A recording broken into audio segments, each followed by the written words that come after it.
Good evening. Thank you again for tuning into Inspired and Equipped. And I came to you before and talked about self care. And so I just want to follow on from that a bit more and look at some of the ways that we might self care. What different people do is going to be different. It is going to vary a lot depending on your individual situation and things that you enjoy. But I think what is important is that we take a look at what some of those things are that actually refuel us. So if you think of the example that I gave you about a jug, or you think of an example maybe even of a car, and you fill it up with fuel and then you drive it, eventually if you don't fill it up with fuel again, it's going to stop and then it's not going to go again until that fuel is filled up. But sometimes if you drive that car so far on empty and do that all the time, it actually can do damage to the car. As a result, it sucks in sort of dirt and things like that it wouldn't normally do if the tank was kept full up. And so we need to look at what are those things that are going to refuel us. So some ideas that you might think about and how you might interact then with your life and what might work for you. Could be listening to music.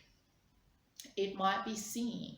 It might be going for a walk, whether that's on a beach or it's in a park or it's more for exercise purpose, not just for the I guess the nature aspect of it. It might be just walking around your block. It might be going to a gym. It might actually be doing physical exercise. It might be writing a journal, getting those thoughts and things that are inside of you out. It might be spending time alone. Or it might be the very opposite of that. It might be spending time with people. It might be interacting with people. It might be going for a dance. It might be going out for a coffee with your friends.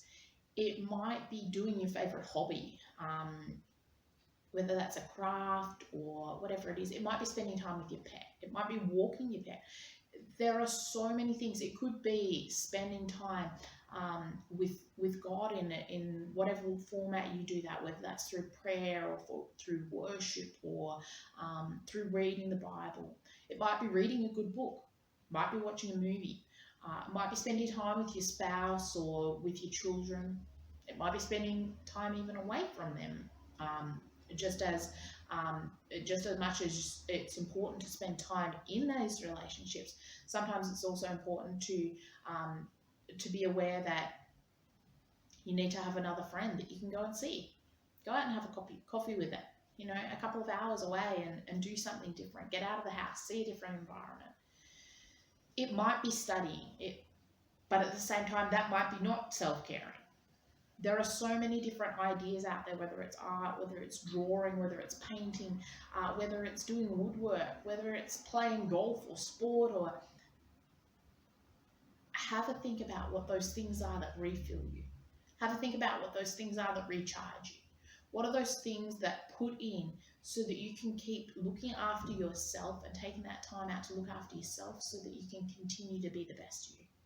Because there is absolutely no point in continuing to push yourself so hard that you end up burning out, that you get to the point where you can't give out anymore. So take time, reflect on that this week, and I really hope that encourages you and challenges you to look after yourself. Because if you look after yourself, you're going to be able to be a better version of you for everybody else.